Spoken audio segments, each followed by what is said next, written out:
Greetings, welcome to So Much to Talk About. It's my pleasure to have Hall of Fame, former Temple University coach, Mr. John Chaney. Pleasure to have you on. Thank you.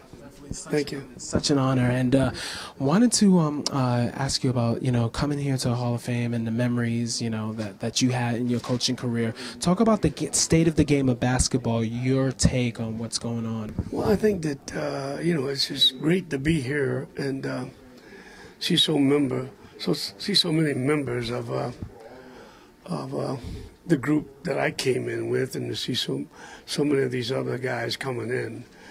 The guy was telling me tonight that they haven't even finished the bus that they put in the cage, and what happens is that there's so many that he's behind on. So it's been a great pleasure. But I think the game is in good hands, and it's especially great to see the young people that were included tonight receiving awards like Rebecca and some of the other youngsters. Rebecca's from out of Rutgers under Vivian Stringer.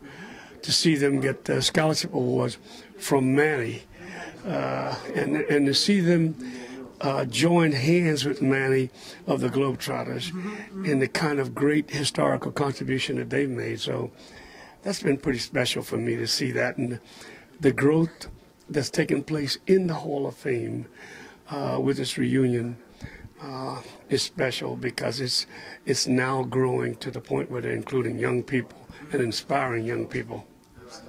Yeah.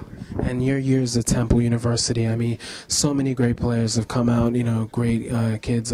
Marty Collins was your last, and of course, about 20 of them. And I wanted to ask you, because all of the players have been exemplary young men, and talk about the type of leadership that you gave them, type of advice to help them become not just great basketball players, but great human beings. Well, I think that you have to establish some kind of grounding for players in the area of discipline and making sure that they're dedicated to themselves, making sure that they see out of their eyes what they can become by trying to motivate them and aim them in the right direction. Most of them have it. They just need to have somebody that's going to pull on them and pinch them and shove them in the right direction. And I think that it pays off when you get them a little bit dedicated and disciplined. Those two D's are so important. And, of course, the commitment that you must make in terms of spending the time to achieve success is something I think is important. And paying attention to the details and the fundamentals of life, not just basketball, but the fundamentals of life.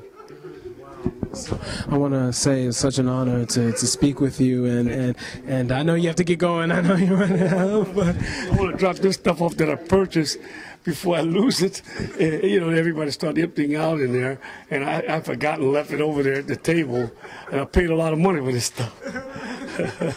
One more question about Philadelphia, the city of Philadelphia, the history, the soul music and the jazz that come out of Philadelphia and everything like that. Talk about how the character of the city really inspired you to be able to be a great coach, in the athletics here. Well, I was fortunate enough that I came from a single parent. My mom was very responsible in doing her best to get me to follow the right people. You're always only as good as the company you keep. And I kept good company, so she made sure that when I went to school, I took on the leap and the faith of a great coach, a high school coach by the name of Sam Brown. He was a Jewish guy that really loved the people, the young people that he worked with, and would look after us.